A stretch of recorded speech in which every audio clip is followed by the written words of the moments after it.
Pemirsa, kita lanjutkan diskusi kita. Sekarang Dr. Ferial Baswed. Boleh jawab sebentar. Tadi. Waktu kita itu udah hampir habis, jadi saya aja kalau ada sisa. Dari kasus JIS ini, saya ingin menarik kesimpulan ya. Ini yang didiskusikan di sini kan satu mengenai anoskop ya. Anoskop ada yang dilakukan, ada yang tidak, dan ada yang dengan obat bius. Kalau saya pelajari semua kasus yang ada di Indonesia, visum-visum itu, ternyata dari data-data itu tidak ada yang melakukan anoskop seperti itu. Dan barangkali dikatakan bahwa anoskop tidak dilakukan karena kejadian lebih dari 72 jam seperti itu. Mungkin alasannya. Tapi kemudian di Singapura walaupun kejadian lebih dari 3 bulan tetap dilakukan itu dalam rangka untuk mencari barang bukti seperti itu. Misalnya apakah dia mencari PMS ya, penyakit menular seksual, ya ternyata tidak ditemukan seperti itu. Dan yang didiagnose dari hasil rekam medis yang saya dapat itu diagnosanya adalah konstipasi. Konstipasi itu memang kesulitan buang air besar seperti itu. Nah, satu. Kemudian dikatakan juga tadi dipertanyakan memang dokter di Singapura itu bukan dokter forensik, jadi memang bukan visum. Karena memang ini adalah rekam medis. Sementara di Indonesia yang visum pun, yang dari Rumah Sakit Bayangkara, tidak satu pun dari mereka dokter forensik. Jadi sebenarnya dokter pun bisa melakukan visum et repertum. Seperti itu. Nah, kemudian ini yang ingin saya tekankan lagi, bahwa dari visum-visum yang ada itu, kata-kata itu keluar funnel shape anus ya, atau anus corong. Anus corong di kesimpulan visum itu, anus corong, kemudian kata-kata terakhirnya itu sesuai dengan sodomi. Nah, ini yang ingin saya tekankan, bahwa anus corong itu maksudnya kelainan-kelainan anus pada anus itu bisa terjadi tanpa ada kekerasan seksual. Sementara kekerasan seksual itu bisa menyebabkan tidak ada apa-apa pada anus. Jadi sebenarnya anus corong dengan kekerasan seksual itu sebenarnya bukan bukti yang bukti yang akurat seperti itu. Bukan satu-satunya bukti, harus dicari bukti-bukti pendukung lain. Sementara di dalam visum ini yang ditekankan bahwa itu anus corong dan sesuai dengan sodomi. Sementara laboratoriumnya tidak dicari. Nah, laboratorium yang didapat adalah HSV2 ya, atau herpes genital.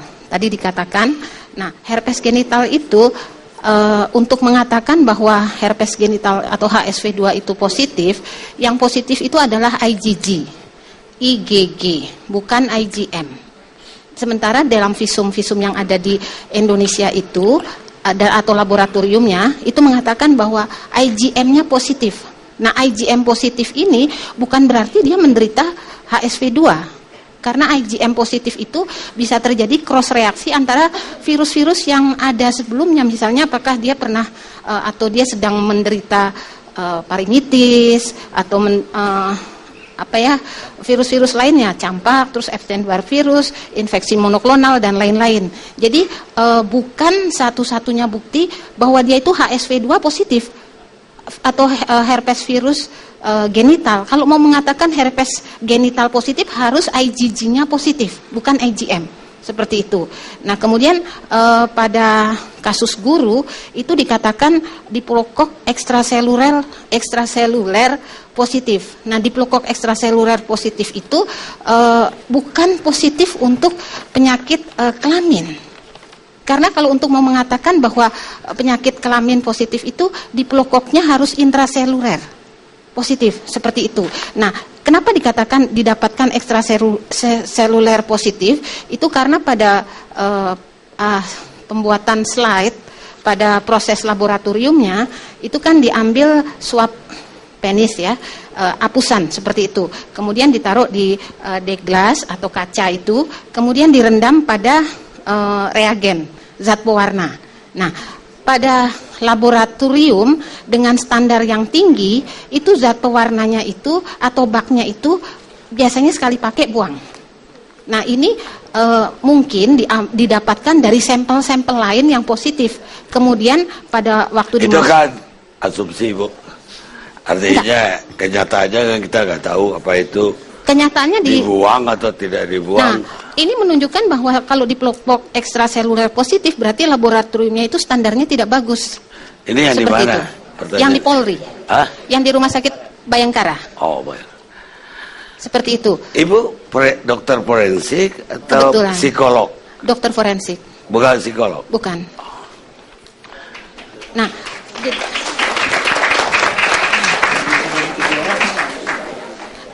jadi kebetulan karena saya juga mengaudit ya atau isu rumah sakit atau puskesmas, ada berapa laboratorium, itu juga saya mengakreditasi seperti itu. Nah ini juga saya dapatkan bahwa kalau didapatkan seperti ini harusnya orang laboratorium itu mengatakan sebenarnya sudah tahu bahwa laboratoriumnya dia sendiri itu tidak terstandar dan tiba-tiba keluar di kesimpulan diplokok positif tidak dapat disingkirkan.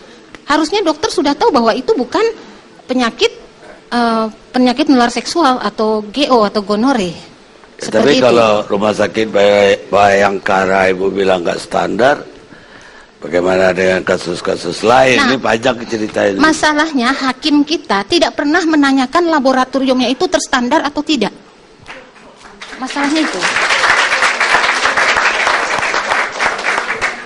Jadi semua hasil laboratorium diterima saja. Baik, sekarang Pak Ruli. Pak Karni, maaf boleh saya tambahkan. Pada hari suami saya ditahan di Polda Metro Jaya, paginya saya menemani suami saya di rumah sakit SOS untuk medical check up seluruhnya dan hasilnya bersih. Ferdi dan Neil Bentelman hasilnya bersih, tidak ada penyakit menular apapun. Baik, baik. Silakan Pak Ruli. Bismillahirrahmanirrahim. Assalamualaikum warahmatullahi wabarakatuh. Pak Karni, terima kasih atas kesempatan yang baik ini. Ini memang sudah sangat kami tunggu-tunggu kesempatan ini. Karena sejak pertama kejadian ini kami dengarkan, kami ketahui, kami tentu terpukul. Kami terpukul, kami bersedih. Kami jelas tidak percaya. Tidak percaya. Jadi JIS itu, kalau boleh saya kasih informasi tambahan, sudah berdiri 60 tahun lebih. Di mana 25 tahun diantaranya saya bekerja sudah di JIS. Jadi sebagai apa Pak? Saya terakhir sekarang menjadi staf di bagian IT. Sebelumnya saya pernah hampir 12 tahun menjadi asisten guru. Baik di sekolah dasar dan di sekolah menengah atasnya. JIS itu ada kurang lebih hampir 1.000 orang karyawan yang dari Indonesia. Bukan tenaga asing, Indonesia. Jadi ini membawa nama baik Indonesia juga. Membawa kepentingan negeri juga.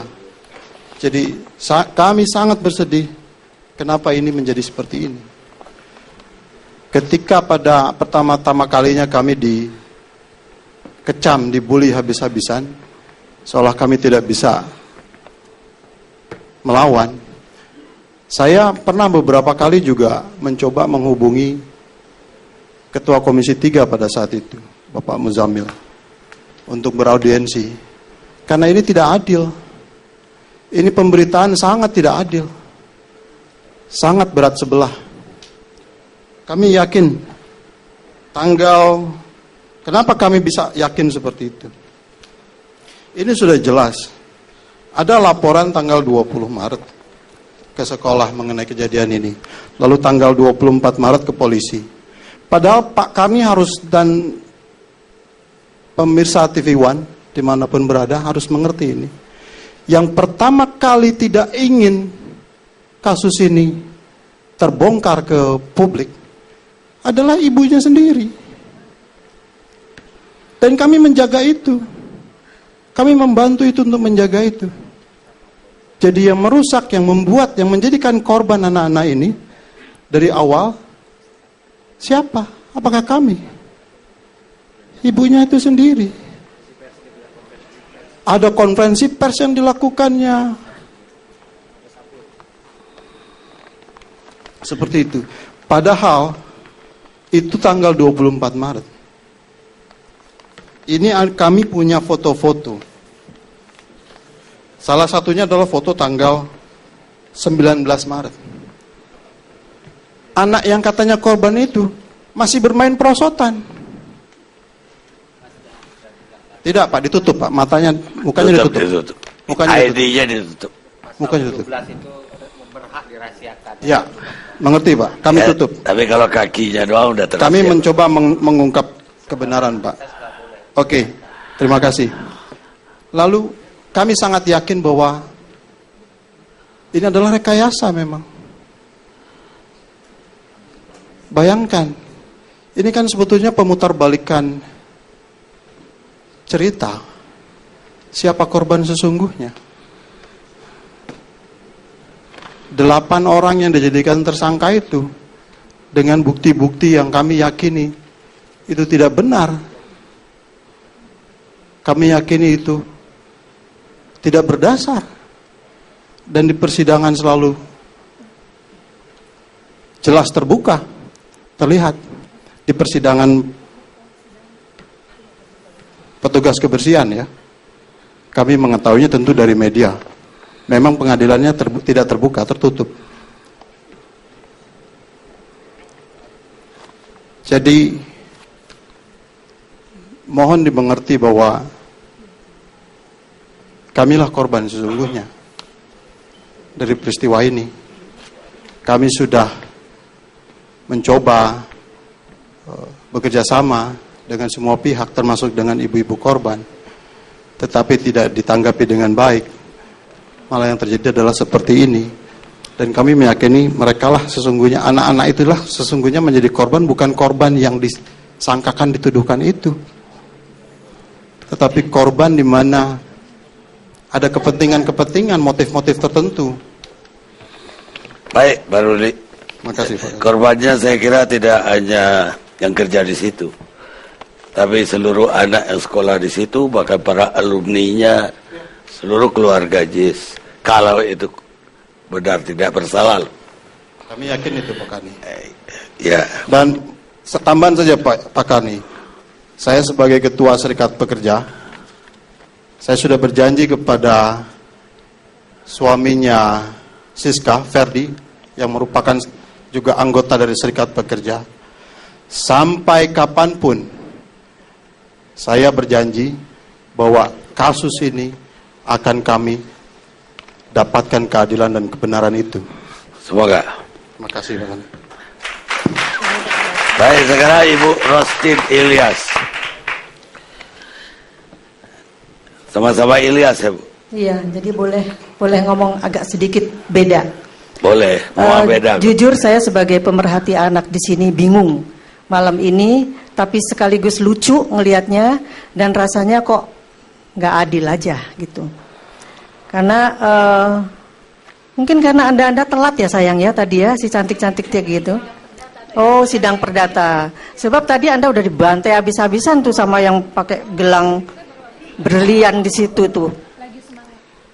Oh gitu ya, lagi semangat. Oke. Tapi bagaimanapun juga Pak Karni, hati saya miris ya melihat ke depan. Ini sebuah trigger point sebetulnya untuk pembelajaran bahwa bagaimana sih menangani kasus-kasus yang seperti ini. Ucapan selamat tentunya saya berikan kepada ketiga ini, karena bagaimanapun juga dia sudah menyelesaikan atau menangnya di pengadilan begitu. Meskipun nantinya itu akan banding, tapi itu nanti. Tapi sekarang saya ucapkan. Nah, sekarang ke depan yang harus kita pikirkan adalah bahwa kejadian ini tidak hanya di JIS, kita Indonesia. Dan aku juga tidak peduli kok Amerika mau marah, kayak Belanda mau marah, kayak siapa mau marah gitu. Udahlah, kita jangan ke situ. Ya, saya pikir kita adalah bangsa yang bermartabat, bagaimanapun juga. Dan ayo kita betul-betul menangani ini secara betul-betul hukum itu betul-betul berpihak kepada sebuah kebenaran. Lah kalau tadi disebutkan di situ seorang ibu pastilah kalau anaknya pertama kali kedengaran bahwa anaknya itu disodomi, dia pasti akan gagu, siapapun pasti akan mengatakan jangan dia omong-omongin. Itu sudah pasti. Kecuali kalau itu ibu gila. Anak saya disodomi, tolong bantuin dong. Itu ibu yang gila, Pak. Maaf ya. Semua ibu saya rasa seperti itu. Jadi tolong jangan disudutkan lagi deh. Ini udah satu permasalahan yang sangat serius sekali.